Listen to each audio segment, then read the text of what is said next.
So, what's up mga ka-agree? So, welcome back to my YouTube channel. So, for today's vlog guys, gagawa tayo ng self-watering. So, ituturo ko sa inyo yung tamang step by step na paggagawa ng self-watering. And then, ano pa ba yung, sasabihin ko din yung mga, ano bang nabe-benefits ng self-watering pag ginawa tayo nito. So, yun. Enjoy and keep on watching guys. So, let's get started.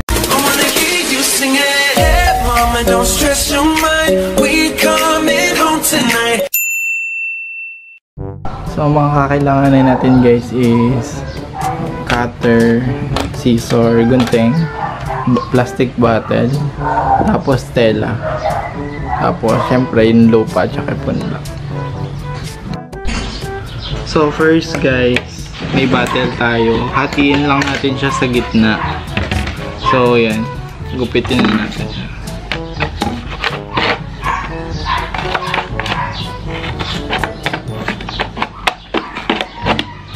Dapat gitna talaga siya guys para sakto siya. At saka dapat pantay-pantay yung pag-upit.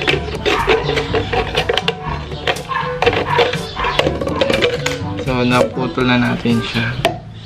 So yung gagawin naman natin sa takip is bubutasan natin. So yan. Kuha tayo na tawag ito, cutter.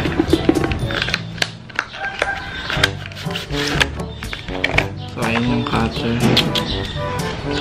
So batasin natin siya.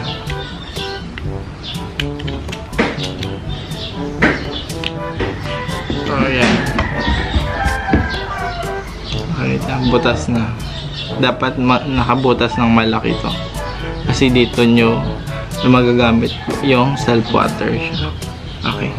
So susunod natin na step, ilalagay natin yung takip dito sa taas sa bote. Ayan. Tapos lagayin na rin siya dito. So ang next procedure naman natin is kumuha tayo ng tela, tapos gugupit tayo ng tela na mahaba. Dapat mahaba siya, maikli pero mahaba. So gupit lang tayo.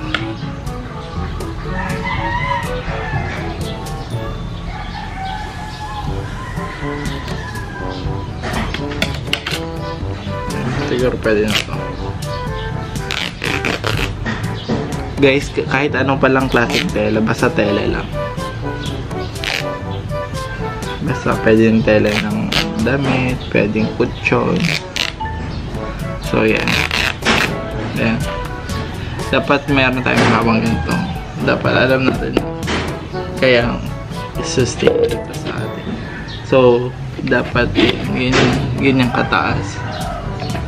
Ganito yung pagbabasihan natin, ganyan kataas sa bote. Kung ano yung size ng bote, ganun din dapat size ng ating tela. So cut natin siya muna. So yan guys, pag na-cut na natin, so punta tayo ulit dito, tapos buksan natin tong bote, tapos nakikita nyo yung bilog, ipapasok nyo yung tela doon. So yan, pag napasok nyo na yung tela, yan, hatakin nyo siya, tapos itali nyo siya, or dito lang sa loob, dito lang sa labas, itatali natin siya. So yan, para hindi lumusot. Ayan, o diba, or babaan pa natin.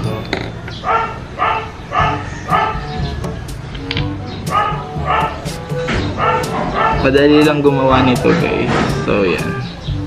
So bakit nga tayo nagagawa ng ganito guys? Para less dilig. Tapos yun, mabilis din mapabuhay yung mga halaman. Yung mga tinatanim dito like leafy vegetable, like bechay, lettuce, mustasa, yan, ayun mga tinatanim. Tapos yan guys, pag natakip na natin to, yan, ito na ilalagay na natin yung tela dito sa bottles. Yan. So makikita nyo. Ayan, di ba? Nandito na siya. Ayan. Ayan.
So ayan guys, maglalagay na ako ng lupa sa self-watering para makita nyo kung paano magtanim.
So, ayun nga guys. Hope you like this video. And don't forget to like and subscribe to my YouTube channel, JC Garcia. And see you on my next vlog. Bye!